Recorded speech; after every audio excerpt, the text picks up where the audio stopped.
Assalamualaikum warahmatullahi wabarakatuh. Alhamdulillahirrabbilalamin. Wabihi nasta'in wa ala umuri dunya wa din wa ala alihi washabihi ajma'in amma ba'du. Marilah kita panjatkan puji syukur kehadirat Allah Subhanahu wa taala, di mana berkat rahmat dan hidayahnya kita dapat berkumpul di SDN Surawangi ini dalam acara diseminasi modul 1.4 mengenai budaya positif. Pertama-tama saya ucapkan terima kasih kepada Bapak Kepala Sekolah SDN Surawangi 1, Bapak Wali SPD yang telah memberikan izin kepada saya untuk mengadakan kegiatan diseminasi ini, dan tak lupa kepada guru-guru semua yang telah bisa menyempatkan diri untuk menghadiri acara diseminasi ini. Salam dan bahagia. Di sini saya akan memaparkan mengenai modul 1.4, yaitu mengenai budaya positif. Sebelumnya, di sini supaya kegiatan kita tidak membosankan, ada beberapa pertanyaan yang harus Ibu Bapak jawab sebagai pertanyaan pemantik. Di sini Ibu Bapak cukup menjawabnya setuju atau tidak ya. Ada 3 pertanyaan. Yang pertama, apakah hukuman dapat mendisiplinkan anak? Kemudian yang kedua, pemberian hukuman dengan hal positif seperti membaca atau membersihkan halaman dapat meningkatkan disiplin anak. Kemudian yang ketiga, memberi penghargaan dapat meningkatkan motivasi belajar anak. Mungkin di sini saya bagikan kertas ini ya. Nanti Ibu Bapak silahkan jawabnya di kertas yang ini, lalu nanti ditempelkan di dinding, dan mungkin nanti saya ingin ada ibu atau bapak yang mempresentasikan hasil dari pengerjaannya. Saya akan bagikan terlebih dahulu ya Bu, Pak.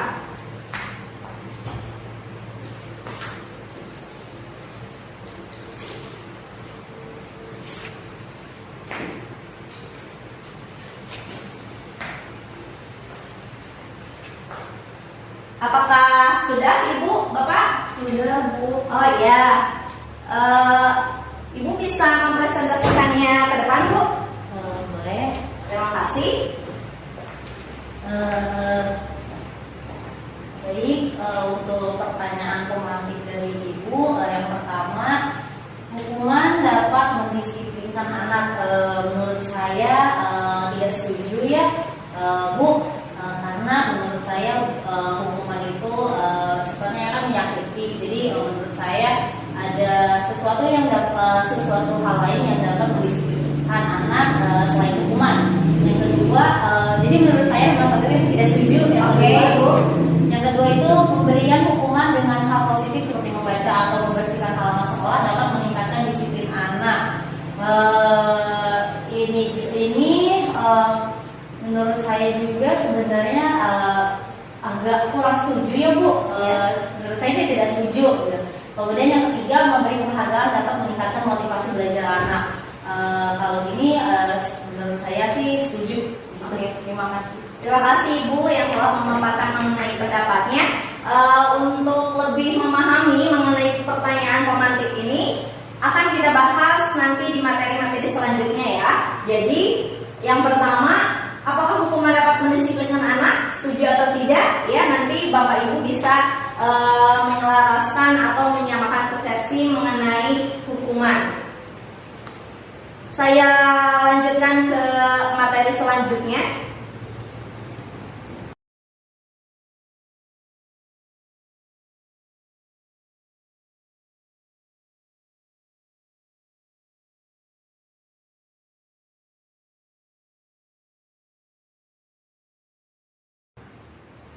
Terima kasih.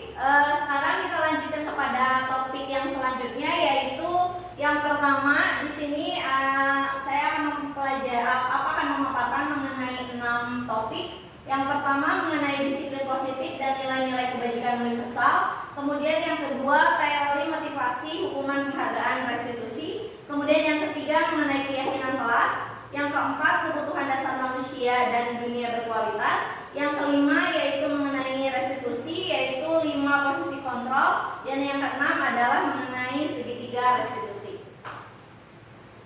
Yang pertama di sini adalah mengenai disiplin positif dan nilai-nilai kebajikan universal. Mungkin Bapak Ibu sudah tidak asing lagi mengenai kata disiplin ya. Tapi sebelumnya di sini saya akan mengadakan sebuah permainan kepada Bapak Ibu. Bapak Ibu ada kertasnya? Ada, Bu. Oke, nanti kita akan ada permainan yaitu kegiatan kepalan tangan. Jadi Ibu dan Bapak saling berhadapan ya. Nanti ada Ibu yang berperan sebagai A dan ada Bapak atau Bapak Ibu yang berperan sebagai B. Di sini Ibu tinggal menyobekkan secari kertas, kemudian tulisan benda atau sesuatu yang sangat berharga untuk Ibu Bapak di dalam kertas ini, kemudian diletakkan di salah satu genggam tangan Ibu Bapak, genggam dengan sekuat adanya di sini dan buatlah sebuah kepalan ya Ibu Bapak. Kemudian teman Ibu Bapak yang berada di sampingnya itu akan mencoba dengan sekuat tenaga dengan berbagai cara untuk meminta Bapak Ibu itu memberikan benda yang ada di dalam tangannya. Bisa dengan cara membujuk, mengancam, menghardik, merayu, menyuap, apa saja agar dapat membuka kepalan tangan Ibu Bapak. Oke, sudah bisa Ibu Bapak? Bisa. Oke, Ibu silakan Bu, itu bagaimana? Ibu sudah, Bapak sudah merayu, udah? Oke, sekarang Ibu, apakah Ibu bisa dirayu? Tadi saya terayu, Bu. Terayu? Makanya saya lagi buka. Oh, wah ternyata Ibu terayu. Bapak terayu tidak? Oh, ternyata Bapak tidak. Ya, berarti di sini dari permainan yang telah kita laksanakan tadi, ternyata ada Ibu Bapak yang terayu. Ada juga Ibu Bapak yang tetap teguh pendiriannya ya, walaupun sudah ada bujukan, ancaman dan sebagainya. Nanti ini adalah kita akan bahas mengenai ini di materi mengenai perubahan paradigma teori kontrol atau teori pilihan atau ilusi kontrol. Di sini teori kontrol itu dikemukakan oleh Dr. William Glasser karena di sini itu Dr. William Glasser itu adalah seorang psikiater dalam kontrol teori yang kemudian hari ini dikembangkan menjadi choice theory atau meluruskan beberapa miskonsepsi tentang makna kontrol. Di sini yang pertama ada ilusi guru mengontrol murid. Tadi pada dasarnya kita itu tidak dapat memaksa murid untuk berbuat sesuatu jikalau murid tersebut memilih untuk tidak melakukannya. Walaupun tampaknya guru sedang mengontrol perilaku murid itu, tapi sebenarnya itu guru itu menjadi kebutuhan dasar yang dapat dipilih murid. Teori kontrol ini menyatakan bahwa semua perilaku itu memiliki tujuan bahkan terhadap perilaku yang tidak disukainya. Berarti ilusi kalau guru bisa mengontrol murid. Kemudian yang kedua, ilusi bahwa kritik dan membuat orang itu merasa bersalah dapat menguatkan karakter. Di sini kalau misalkan menggunakan kritik dan rasa bersalah untuk mengontrol murid menuju pada identitas yang gagal, di sini mereka itu bukan belajar untuk merasa buruk tentang diri mereka. Mereka itu kadang-kadang sulit untuk mengidentifikasi bahwa mereka itu sedang melakukan perilaku ini karena seringkali guru cukup menggunakan suara yang halus untuk menyampaikan pesan negatif. Jadi kritik ini adalah sebuah ilusi. Dan yang ketiga, ilusi bahwa semua penguatan positif, efektif, dan bermanfaat. Di sini penguatan positif atau bujukan adalah bentuk-bentuk kontrol. Segala usaha untuk mempengaruhi murid agar mengulangi suatu perilaku tersebut itu adalah usaha untuk mengontrol murid. Dalam jangka waktu tertentu, kemungkinan murid tersebut akan menyadarinya dan mencoba untuk menolak bujukan kita. Jadi ini tergantung pada pendapat sang guru untuk berusaha. Dan yang keempat di sini, ilusi bahwa orang dewasa itu memiliki hak untuk memaksa. Banyak orang yang dewasa itu yang percaya bahwa mereka itu memiliki tanggung jawab untuk membuat murid itu untuk berbuat sesuatu. Apapun yang mereka lakukan itu selama ada sebuah kemajuan berdasarkan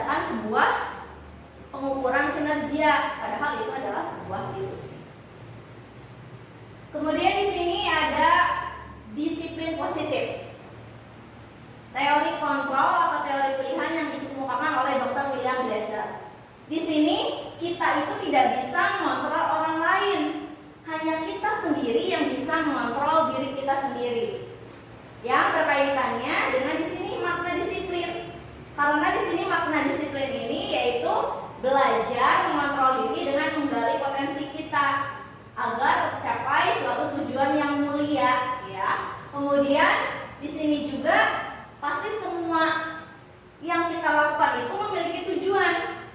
Tentunya tujuannya ini ada teori motivasinya. Apakah sesuatu yang kita lakukan itu muncul dari diri kita sendiri atau dari lingkungan? Maka yang disebut ada motivasi ekstrinsik dan juga ada motivasi intrinsik. Di sini pada motivasi ini, teori motivasi, ketika seorang siswa melakukan sesuatu, dia bisa saja dilakukan karena untuk menghindari hukuman dan bisa saja untuk mendapatkan imbalan. Motivasi tersebut termasuk ke dalam motivasi ekstrinsik. Sedangkan kalau misalkan dia mengerjakan sesuatu tetapi dia bangga dan tidak mengharapkan yang lainnya, itu termasuk motivasi intrinsik karena di sini dia bisa menghargai diri dia sendiri. Dan tentunya di sini ada nilai-nilai kebajikan universal yang muncul, yaitu berupa keyakinan kelas. Kemudian di teori kontrol ini ada model berpikir menang-menang, ada kolaborasi dan konsensus menciptakan pilihan-pilihan baru. Tentunya di sini ada berkaitan dengan 5 posisi kontrol. Di sekolah terkadang kita sebagai guru itu hanya sering melakukan mengenai posisi penghukum.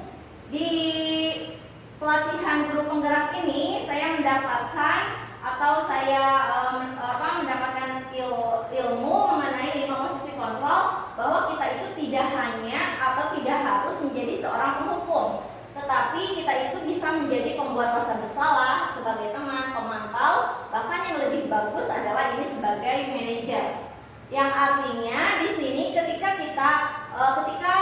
siswa menghadapi sebuah permasalahan, maka kita menyelesaikannya dengan cara segitiga restitusi. Adapun langkah-langkahnya di sini ada 3. Yang pertama, menstabilkan identitas, validasi kebutuhan, dan yang ketiga adalah menanyakan keyakinan kelas. Bahwa tentunya di sini jadi kita di setiap awal pembelajaran harusnya kita membuat kesepakatan kelas dan keyakinan kelas sehingga pembelajaran menjadi lebih efektif. Jadi ketika ada sebuah permasalahan, kita tidak usah repot-repot menjadi seorang penghukum, tapi kita yakinkan atau ingatkan kepada murid kita tentang keyakinan kelas. Kemudian di sini kenapa seorang siswa melakukan sebuah permasalahan atau dia melakukan perilaku yang menyimpang? Tentunya kita harus menyelidiki apa sih faktor utamanya, apa sih faktor penyebabnya yang menyebabkannya seperti itu. Kita bisa melihatnya itu dari 5 kebutuhan dasar manusia. Yang ini yang pertama yaitu bertahan hidup, penguasaan, kasih sayang dan rasa diterima, kesenangan dan kebebasan. Jadi ketika siswa yang bermasalah, marilah kita bersama-sama melihat dari 5 kebutuhan dasarnya. Apakah siswa tersebut 5 kebutuhan dasarnya sudah terpenuhi, sudah terlaksana dengan baik atau tidak? Karena kebanyakan perilaku siswa yang menyimpang itu disebabkan karena kebutuhan dasarnya itu tidak dipenuhi oleh keluarganya, sehingga di sekolah itu dia melakukan perilaku-perilaku yang menyimpang. Kemudian di sini mengenai makna disiplin. Mungkin Bapak Ibu sudah tidak asing lagi ya dengan kata disiplin. Di sini disiplin berasal dari bahasa Latin disiplina yang artinya belajar. Makna asalnya ini berkonotasi dengan disiplin diri dari murid-murid Socrates dan Plato. Kemudian di sini disiplin diri ini membuat orang menggali potensinya menuju sebuah tujuan dan apa yang dihargai. Namun dalam budaya kita, makna kata disiplin itu telah berubah menjadi sesuatu yang dilakukan seseorang pada orang lain untuk mendapatkan kepatuhan. Kecenderungan umum adalah menghubungkan kata disiplin ini dengan ketidaknyamanan, bukan dengan apa yang kita hargai atau pencapaian suatu tujuan Sekarang saya bertanya, apakah ibu bapak sudah merasa bahwa diri ibu bapak sudah disiplin dalam bekerja? Sudah. Oh, baik, sudah. Bapak sudah? Oh, ya sudah, tentunya. Di sini guru-guru SDN Surawangi 1 pasti memiliki disiplin kerja yang tinggi ya. Kemudian tadi disiplin ini berkaitan dengan nilai-nilai kebajikan universal. Nilai-nilai kebajikan universal ini adalah sifat-sifat positif manusia yang merupakan tujuan mulia yang ingin dicapai dalam individu.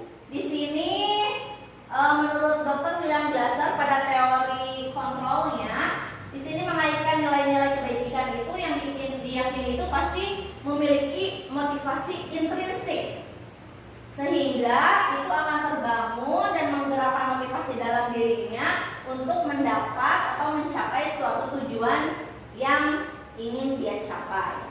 Nilai-nilai yang ingin dicapai oleh setiap anak Indonesia itu dikenal dengan profil pelajar Pancasila. Bapak Ibu sudah mengenal dimensi profil pelajar Pancasila? Oh, pasti sudah ya. Kita nyanyikan bersama ya. Mungkin yang ini. Pelajar Pancasila beriman dan bertakwa pada Tuhan Yang Esa dan berakhlak mulia, berkebinekaan global, gotong royong mandiri, kreatif dan bernalar kritis. Oke, terima kasih ya Ibu Bapak telah menyanyikannya bersama-sama. Itu adalah salah satu contoh dari nilai-nilai kebajikan universal. Oke, di sini bisa dilanjutkan Ibu Bapak? Ya, terima kasih. Dilanjutkan pada materi selanjutnya yaitu mengenai teori motivasi, hukuman, dan penghargaan serta restitusi. Mungkin di sini tadi kita sudah membahas sebelumnya bahwa motivasi itu ada dua ya. Ada motivasi secara eksternal dan ada juga motivasi internal. Kalau di sini yang eksternal itu dia itu dilakukannya karena untuk menghindari ketidaknyamanan atau hukuman. Kemudian ada juga yang ingin mendapatkan imbalan dari orang lain. Kalau yang internal itu dia itu untuk menghargai diri sendiri. Misal ada seorang murid yang datang tepat waktu. Ada kemungkinan dia itu memiliki motivasi intrinsik. Dia berangkat pagi-pagi karena dia ingin merasa tenang, tidak terburu-buru. Itu adalah motivasi intrinsiknya. Namun ada juga siswa yang masuk datang tepat waktu itu karena dia itu takut dihukum sama ibu gurunya, atau dia itu ingin mendapatkan sebuah bintang dari ibu gurunya. Itu adalah perbedaan dari motivasi intrinsik dan eksternal. Kemudian di sini kita sudah tidak asing lagi dengan Ki Hajar Dewantara ya. Ini adalah bapak pendidikan kita. Merdeka menurut Ki Hajar Dewantara itu adalah tidak hanya terlepas dari perintah, akan tetapi juga cakap membuat memerintah diri sendiri ya. Berarti tadi terkait dengan motivasi. Kemudian dihukum oleh penghargaan. Di sini penghargaan berlaku sama dengan hukuman. Dalam artinya meminta atau membujuk seseorang melakukan sesuatu untuk memenuhi suatu tujuan dari orang yang meminta atau membujuknya. Di sini dorongannya ada dari eksternal dan ada juga dari faktor ketergantungan. Menurut Alfikon, di sini ada beberapa dampak dari pemberian penghargaan. Mungkin yang pertama di sini ada pengaruhnya jangka pendek dan jangka panjang. Kemudian ini penghargaan itu menghukum, penghargaan mengurangi ketepatan, penghargaan tidak efektif, penghargaan merusak hubungan. Mengapa seperti ini? Karena mungkin saja seorang murid melakukan sesuatu itu karena dia hanya mengharapkan sebuah penghargaan dari guru. Di sini dihukum oleh penghargaan juga, ternyata penghargaan itu bisa menurunkan kualitas dan juga bisa mematikan kreativitas serta mengurangi motivasi intrinsik karena dia melakukan sesuatu bukan murni dari hatinya, tetapi karena ada sesuatu tanda kutip dia ingin dipuji atau mendapatkan hadiah dari ibu guru. dilanjutkan, ini ada bentuk program kebajikan atau apresiasi. Di sini ada dalam memberikan apresiasi di kelas ya, penghargaan kepada murid. Mungkin kita harus ingat dalam beberapa hal. Di sini ada beri pengakuan secara khusus, kemudian beri pengakuan secara pribadi, beri pengakuan kepada semua murid itu secara bergantian, dan beri pengakuan secara konsisten dan fokus pada proses. Terkadang kita lupa memberi penghargaan itu hanya kepada murid yang paling pintar saja, murid yang sangat menonjol, murid yang rajin, murid yang selalu mengerjakan PR. Nah, kita mungkin selalu seperti itu ya. Sudah saatnya sekarang kita berubah. Berikan penghargaan sekecil apapun pada semua murid. Jangan pada si A saja, si B saja, tetapi berikan penghargaan pada semua murid sehingga semua murid merasa dihargai. Kemudian di sini ada contoh pengakuannya. Mungkin di sini ada pembuka, nilai kebajikan dan situasinya. Mungkin di sini situasinya pada saat menolong murid baru di kelas kita. Ibu, Bapak bisa ini. Kemarin saya perhatikan bahwa kamu sudah menolong teman kamu ya. Berarti nilai kebajikannya apa? Rasa empatinya itu besar sekali. Kemudian di sini ketika teman-teman murid ada yang membantu dalam tugas kelompok, berarti kita bisa membuat ini, saya menghargai bahwa kamu telah menghargai teman-teman kamu ketika diskusi. Berarti ini nilai kebajikannya adalah kepedulian. Kemudian di sini kita akan ada permainan lagi ya. Ibu Bapak boleh menuliskannya di kertas atau boleh diucapkan bersama-sama ya. Oke, yang pertama, di sini Ibu Bapak membedakan hukuman dan konsekuensi. Yang pertama ada mencatat 100 kali di dalam buku kalimat, saya tidak akan terlambat lagi karena terlambat sekolah. Hukuman atau konsekuensi? Hukuman. Oke, kemudian lari mengelilingi lapangan basket 2 kali karena terlambat hadir sekolah. Hukuman atau konsekuensi? Hukuman. Oke, ketiga, murid diminta untuk push up 15 kali karena tidak menggunakan masker ke sekolah. Oke, menggantikan kertas tugas teman yang telah dicoret-coret. Konsekuensi. Oke, membersihkan tumpahan air di meja tulis karena tersenggol pada saat belajar. Konsekuensi. Murid disuruh untuk mengenakan sepatu seharian di sekolah karena tidak mengenakan sepatu hitam. Hukuman. Oke, lari mengelilingi lapangan basket 2 kali karena terlambat 10 menit untuk pelajaran PJOK. Konsekuensi. Oke, mari kita tes ya, cek ya kebenaran dari jawaban Bapak Ibu. Oke, tadi yang pertama jawabannya hukuman, betul. Tidak akan terlambat lagi, lari mengelilingi hukuman.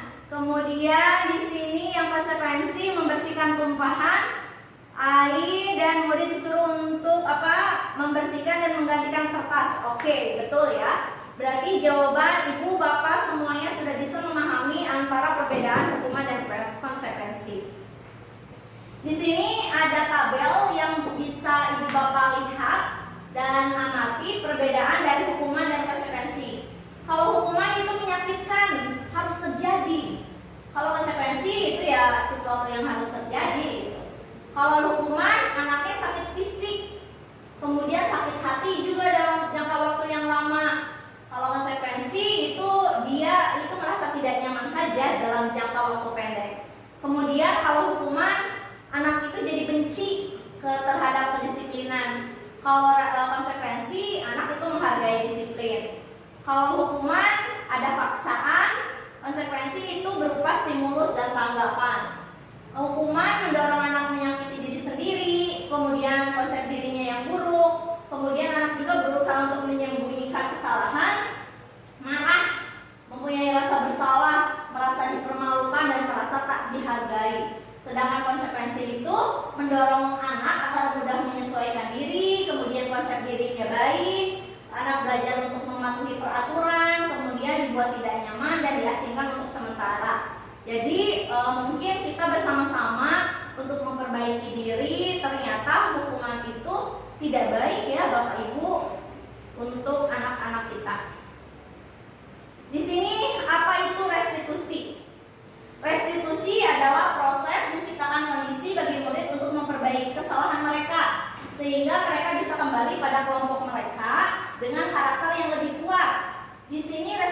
juga merupakan proses kolaboratif yang mengajarkan murid untuk mencari solusi untuk masalah mereka.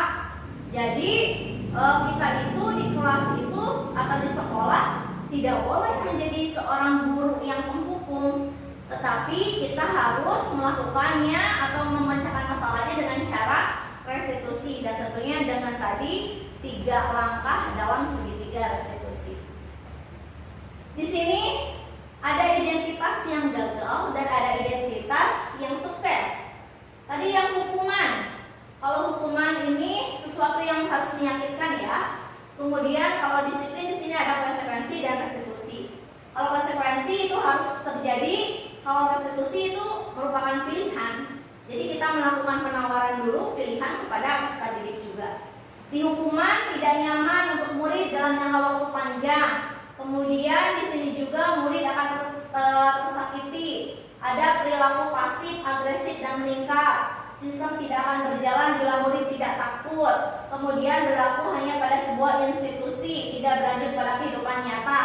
Peraturannya adalah titik-titik. Kamu harus seperti itu. Kemudian di sini juga pasti murid itu akan membenci peraturan. Jadi yang dimunculkannya itu adalah negatif.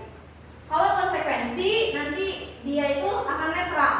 Di sini siswa itu tidak nyaman dalam jangka waktu pendek, kemudian korban bisa diabaikan, murid itu dibuat tidak nyaman, penguatan hanya bertahan dalam jangka waktu pendek, kemudian perlu monitoring dan supervisi. Dan di sini kita sebagai guru bisa membuat pertanyaan seperti ini, apa peraturannya? Mampukah kamu melakukannya? Di sini berarti murid bisa menghormati peraturan. Ini netral ya.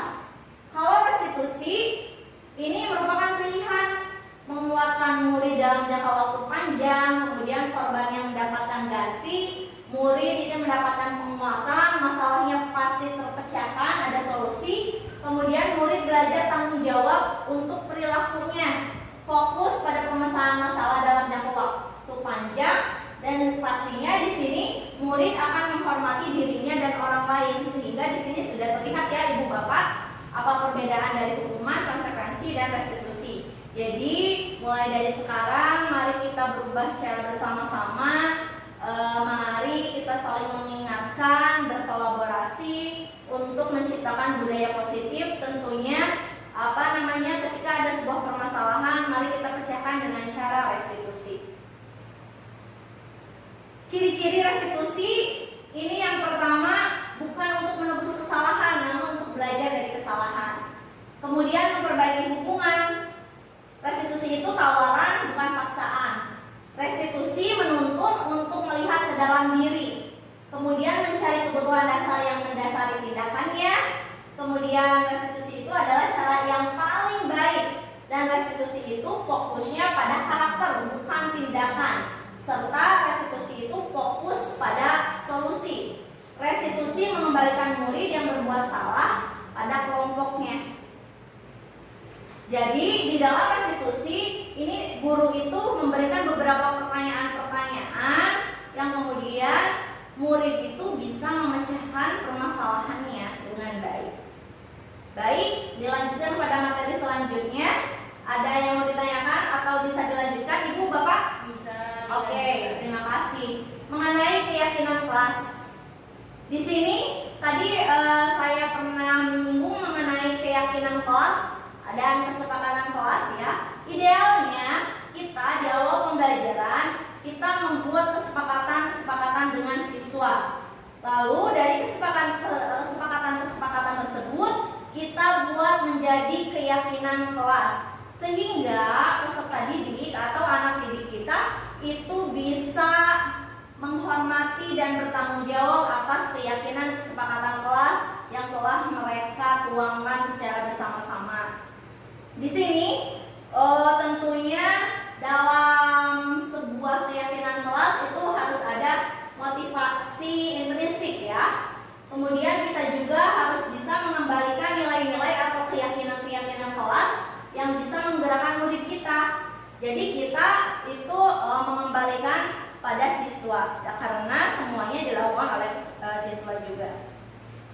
Di sini ada budaya positif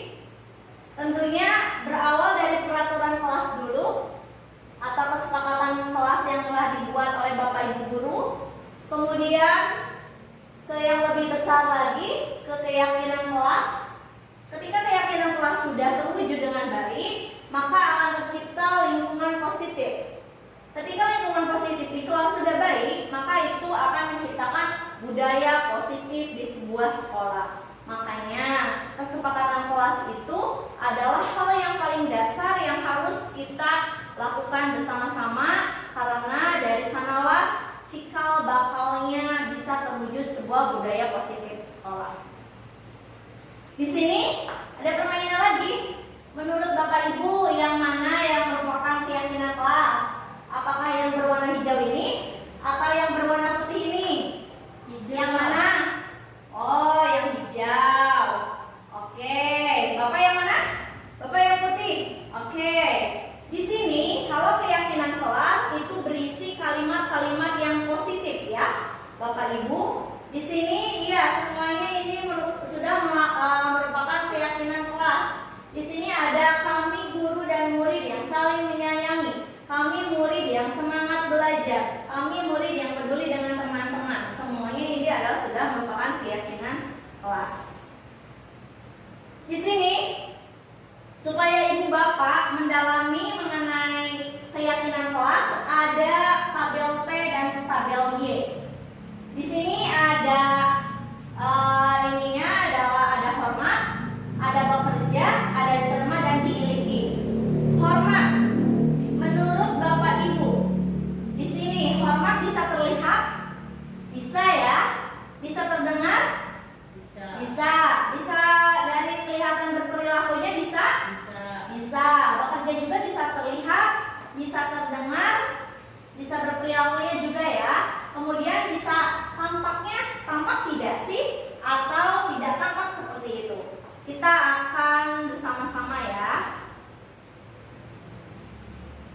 Ternyata hormat itu bisa ke semuanya, karena hormat itu bisa terdengar. Satu orang berbicara, yuk saya bantu, berarti dia sudah menghormati. Kemudian permisi, dia juga berarti sudah terdengar karena suaranya terdengar. Kemudian terlihat karena dia itu berempati terhadap perasaan orang lain. Kemudian ketika misalkan boleh saya pinjam, berarti dia itu memegang barang orang lain itu dengan izinnya, seperti itu, berarti dia terlihat. Kemudian dari perilakunya, orang yang tadi yang mengucapkan permisi, berarti dia sudah memunculkan sikap ramahnya, memberikan salam, postur tubuhnya juga kelihatan, berarti ini terlihat semua ya hormat itu. Kemudian ditampak seperti, kalau hormat itu pasti misalkan tadi permisi, assalamualaikum, berarti dia sudah menyapa teman dan gurunya setiap hari. Kalau tidak tampak misalkan acuh pada teman dan gurunya. Kemudian di sini yang bekerja, misalkan tampak sepertinya dia tekun bekerja dan menyimak guru, menyerahkan tugas tepat waktu. Kalau tidak tampaknya tidak mendengarkan guru dan tugasnya tidak diberikan tepat waktu. Sekarang permainan lagi nih Ibu Bapak. Kalau peraturannya ini selalu kembalikan buku pada tempatnya, keyakinan kelasnya apa? Apa Bu? Apa? Bisa? Oke, tanggung jawab, boleh. Kemudian dilarang mengganggu orang lain. Apa? Boleh, menghormati, ya. Hadir di sekolah 15 menit sebelum pembelajaran dimulai. Tanggung jawab, oke. Dilarang melakukan kekerasan, Keselamatan. oke. Dilarang menggunakan narkoba, Kesehatan. bergantian atau menunggu giliran, Menghormati orang lain. gunakan masker, Kesehatan. jangan berlari di kelas. Keamanan. Oke, mari kita cek ya jawaban Ibu betul nggak ya itu. Oke, tadi tanggung jawab, menghormati, komitmen, keselamatan, menghormati, kesehatan, keselamatan. Oke, betul. Berarti Bapak Ibu sudah bisa ya membedakan antara peraturan dan keyakinan kelasnya ini apa sih, seperti itu. Bisa dilanjutkan Ibu, Bapak? Bisa. Oke, kita ke kebutuhan dasar manusia dan dunia berkualitas. Kita, manusia itu memiliki kebutuhan dasarnya adalah 5. Yang pertama adalah kasih sayang dan rasa di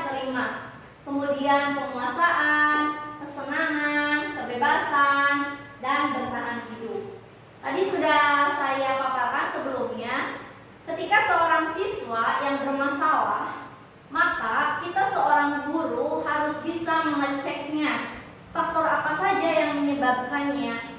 Lihat, apakah kebutuhan dasarnya itu sudah terpenuhi atau belum. Ketika seorang siswa yang belum terpenuhi satu kebutuhan dasarnya saja, maka dia akan melakukan perilaku-perilaku yang menyimpang. Seperti itu. Jadi sudah sewajibnya kita sebagai guru harus bisa mengontrol dan mengidentifikasi apakah semua murid kita kebutuhan dasarnya sudah terpenuhi atau belum. Kemudian materi selanjutnya mengenai 5 posisi kontrol. Mungkin Bapak Ibu sudah mengetahui sebelumnya, tadi di awal sudah dipaparkan, namun sekilas sekarang kita sudah bahas pertama-tama. Di sini masih mengenai 5 posisi kontrol, itu ada 5 ya, yaitu guru sebagai penghukum, pembuat rasa bersalah, teman, pemantau, dan manajer. Seringkali atau cenderungnya kita di sekolah itu sebagai penghukum. Namun, marilah kita bersama-sama sekarang memperbaiki diri bahwa sebagai penghukum itu ternyata tidak baik. Kita bersama-sama yuk kita berubah dan kita belajar menjadi seorang manajer. Karena di sini kalau misalkan guru sebagai penghukum atau pembuat rasa bersalah, di sini ada hasilnya. Hasilnya itu peserta didik itu memberontak, menyalahkan orang lain, bahkan dia juga berbohong. Kalau pembuat rasa bersalah juga, dia juga pasti akan berbohong. Kemudian di sini Di sini dampak yang akan muncul pada murid, kalau kita sebagai guru, sebagai penghukum, pasti dia akan mengulangi kesalahannya lagi. Dan kalau kita menjadi pembuat rasa bersalah, murid akan merasa rendah diri. Nih, kalau misalkan kita sebagai penghukum, biasanya kita suka ngomong kayak gini, ya ibu bapak tidak sadar, kamu itu tidak melakukannya. Awas ya, kalau kamu lakukan, rasakan. Berarti itu sebagai penghukum. Anak itu menjadi benci. Ya, di sini guru itu menyakiti, bahkan menghardik, kemudian menyindir-nyindir. Kalau yang membuat rasa bersalah, mungkin ini kita sering berceramah dulu, kemudian selalu mengatakan seharusnya kamu ini nak, kemudian ibu kecewa atas perilaku yang kamu lakukan. Mungkin itu yang guru sebagai pembuat rasa bersalah. Kemudian di sini ada juga yang mengharapkan imbalan atau ketergantungan pada orang lain. Terkadang kita itu memposisikan diri kita sebagai teman, tapi di sini hasilnya siswa itu menjadi ketergantungan. Bahkan di sini dampak pada muridnya itu lemah, tidak mandiri dan tergantung. Dan sebagai pemantau juga, di sini itu murid meletakkan guru itu pada peraturan dan hukumnya. Kemudian di sini sebagai pemantau menitik beratkan pada sanksi atau hadiah untuk dirinya. Jadi tetap aja mengharapkan sebuah imbalan. Ada lagi di sini identitas yang berhasil atau sukses, yaitu sebagai guru, sebagai manajer. Yaitu kita itu ketika seorang siswa melakukan sebuah permasalahan, sebuah masalah, maka guru itu mengajukan beberapa pertanyaan-pertanyaan. Maka hasilnya itu bisa menguatkan pribadi murid. Kemudian ini murid itu bisa mengevaluasi dirinya dan bisa mengetahui bagaimana sih cara memperbaiki dirinya sendiri. Jadi di sini murid tidak bisa melakukan mengintrospeksi diri bahwa apa sih yang kamu lakukan itu, bagaimana sih dampaknya jika kamu seperti itu. Jadi kita sebagai guru mengajukan dulu beberapa pertanyaan sehingga murid itu meyakini tentang kegiatan perilaku yang dilakukannya itu salah dan dia juga harus melakukan atau menebus atas kesalahannya. Oke, dilanjutkan ya Ibu Bapak mengenai segitiga restitusi. Tadi berkaitan dengan posisi kontrol. Kalau sebagai manajer, kita itu bisa memecahkan masalah itu dengan segitiga restitusi. Di mana di segitiga restitusi itu ada 3 langkah. Yang pertama itu adalah menstabilkan identitas, yang kedua validasi kebutuhan, dan yang ketiga menanyakan keyakinan. Di sini kalau menstabilkan identitas itu kita sebagai guru bisa berbicara pada situ seperti ini. Setiap orang pasti mempunyai kesalahan. Ibu juga pernah loh melakukan kesalahan seperti itu. Kamu bukan satu-satunya orang yang melakukan kesalahan, tapi ibu juga pernah. Itu adalah salah satu contoh untuk menstabilkan identitas. Kemudian setelah menstabilkan identitas, kita melakukan validasi kebutuhan. Makanya kita lakukan berikan pertanyaan. Misalkan kamu tentu punya alasan kenapa sih kamu bisa melakukan hal itu. Dan di sini ada nggak sih cara yang lebih efektif yang bisa kamu lakukan? Itu adalah contoh dari validasi kebutuhan. Yang ketiga, di sini menanyakan keyakinan. Nilai-nilai apa coba yang telah kita sepakati di kelas? Kemudian kamu itu sebenarnya ingin jadi apa sih? Mungkin itu adalah salah satu langkah-langkah dari segitiga restitusi. Jadi peserta didik ini atau anak-anak kita itu tidak merasa dihardik atau dihakimi, tetapi dia belajar untuk membuat keyakinan-keyakinan kelasnya. Yang pertama, di sini menstabilkan identitas. Ini bertujuan untuk membuat anak yang merasa gagal karena berbuat salah menjadi positif terhadap dirinya. Jadi siswa yang salah itu tidak mengecam dirinya, iya saya salah, saya melakukan negatif. Tidak seperti itu ya ibu bapak. Ibu bapak bisa berkata seperti ini, berbuat salah itu adalah hal yang manusiawi nak. Tidak ada manusia yang sempurna. Bapak ibu juga pernah berbuat salah. Kita pasti bisa menyelesaikan permasalahan ini. Bapak tidak tertarik untuk mencari tahu siapa yang benar atau siapa yang salah, tapi ibu lebih tertarik untuk menyelesaikan masalah. Kalau kamu menyalahkan dirimu sendiri terus-menerus, apakah kamu bersikap baik pada dirimu sendiri? Itu adalah contoh perkataan ketika kita bisa menstabilkan identitas. Jadi ketika siswa melakukan kesalahan, dia tidak langsung marah karena kita mengucapkan kalimat yang seperti itu. Di validasi kebutuhan, di sini kita itu bisa membantu murid untuk mengenali basic need atau kebutuhan dasar yang ingin dipenuhinya ketika melakukan kesalahan. Pada dasarnya itu tindakan manusia itu tujuannya adalah memenuhi kebutuhan dasar.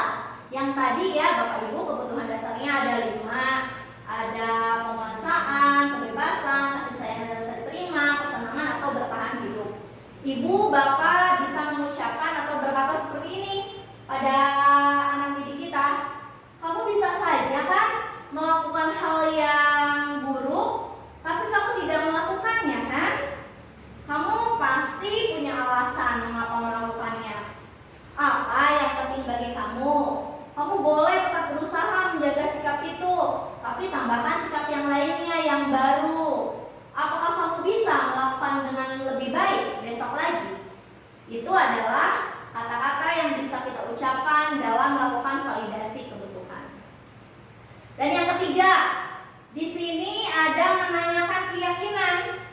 Anak itu bisa melihat kesalahannya jika dihubungkan dengan norma sosial dan nilai-nilai yang mendasari manusia berinteraksi dengan orang lain.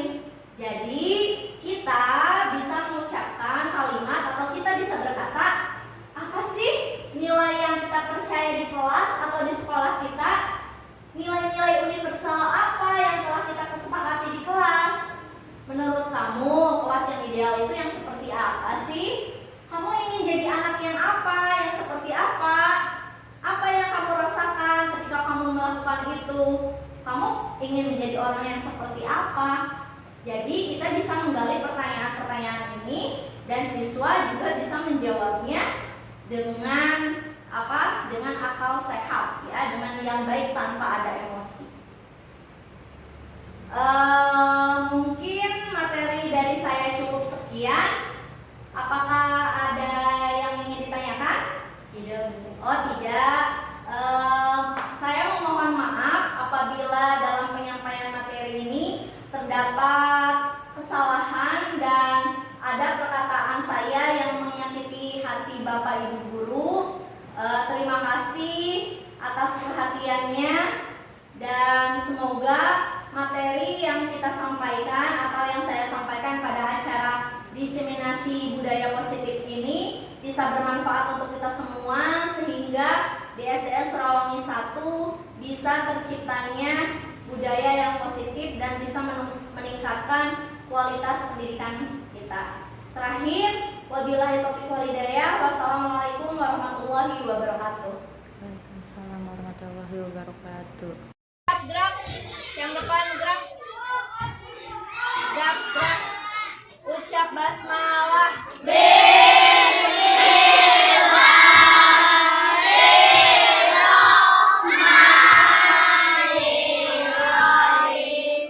Tepuk semangat.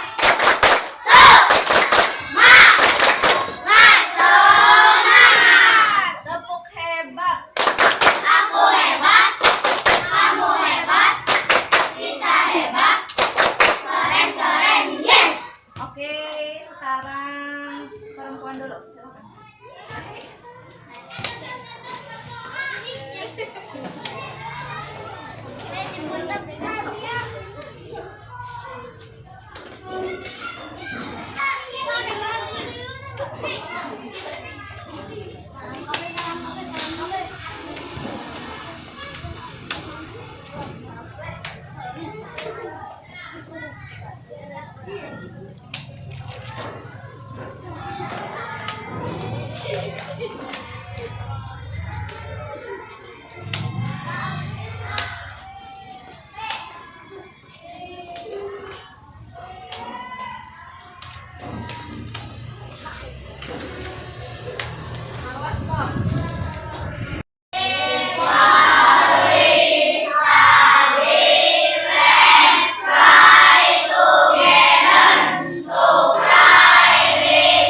Bagaimana?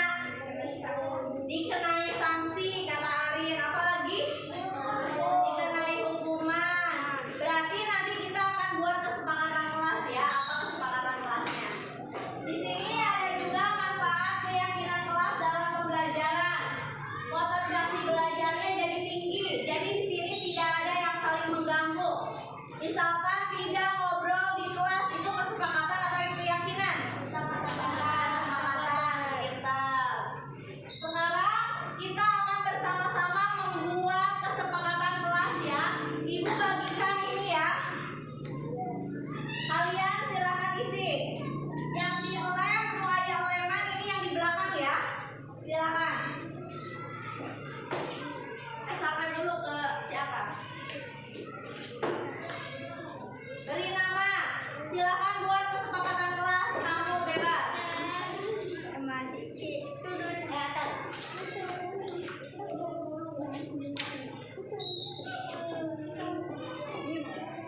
Oke, silakan buat kesepakatan kelas. Apa yang kamu inginkan? Bagaimana?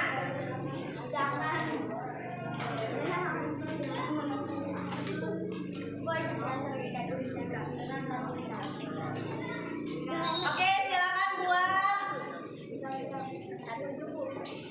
Udah belum? Silakan tulis nama kamu dulu.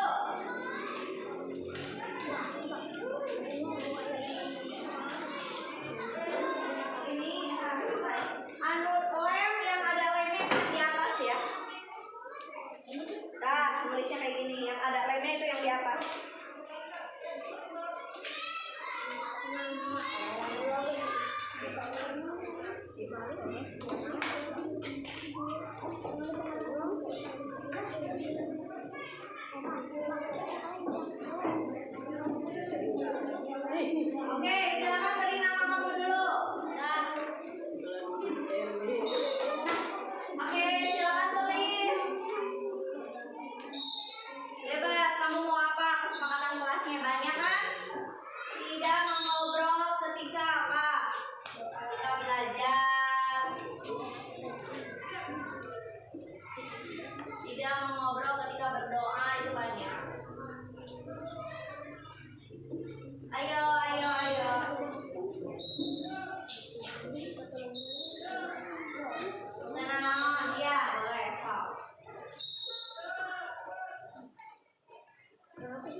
Oke. Berdoa dengan khusyuk.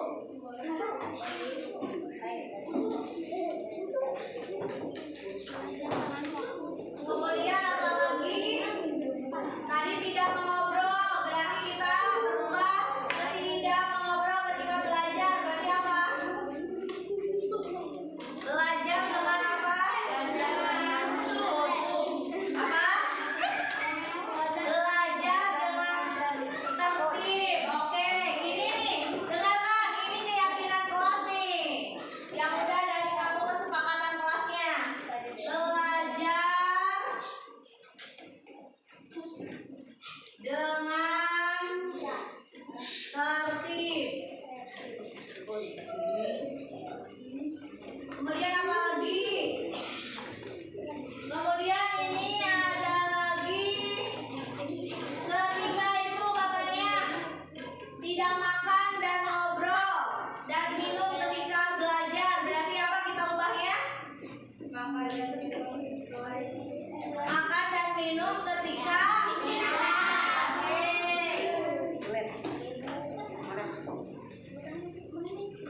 makan dan minum ketika istirahat. Oke, kita saling menghargai nih, saling menghargai. Berarti apa?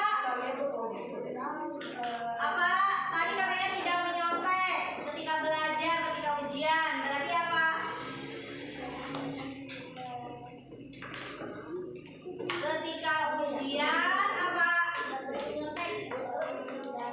Tidak, yang kata tidak. Berapa? Mengerjakan ujian dengan sungguh.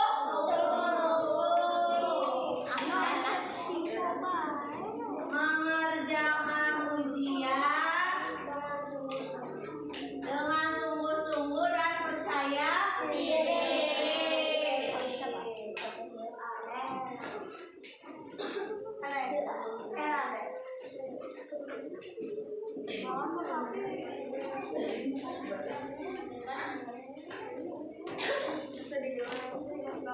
Kemudian yang ketujuh apa? Tadi tidak mengejek nama orang tua. Berarti apa? Menghargai nama orang tua. Apa? Menghargai nama orang tua. Apa? Menghargai dan menghormati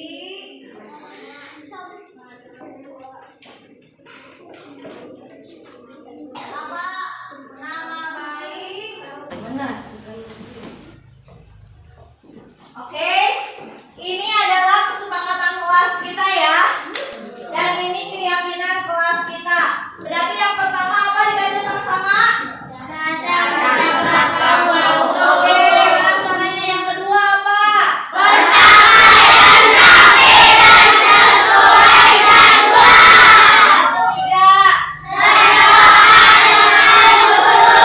Yang keempat.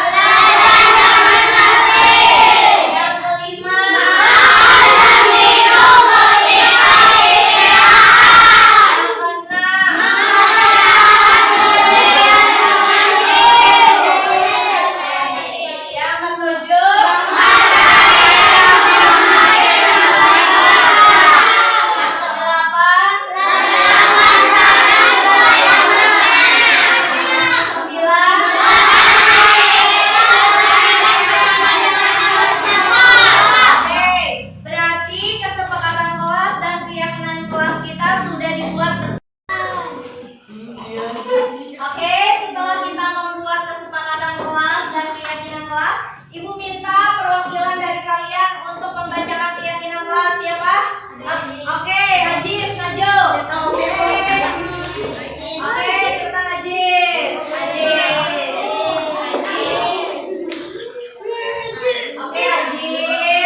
keluarga, sertakan para siswa yang tempatnya melaksanakan tugas kelas yang bersama dengan tanggung jawab. Oke, berarti sudah disepakati ya. Coba tepuk tangan.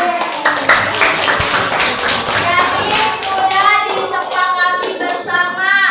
Tidak keberatan? Ya, berarti tiap orang sudah mempunyai tanggung jawabnya masing-masing ya, dan harus menjaga kelas kita. Kesimpulannya, yaitu kesepakatan kelas dan keyakinan kelas ini memiliki peranan penting untuk menciptakan lingkungan pembelajaran yang kondusif, sehingga motivasi belajar kalian itu akan lebih tinggi dan pembelajaran menjadi lebih bermakna. Oke, sekian dari Ibu. Terima kasih. Ibu harapkan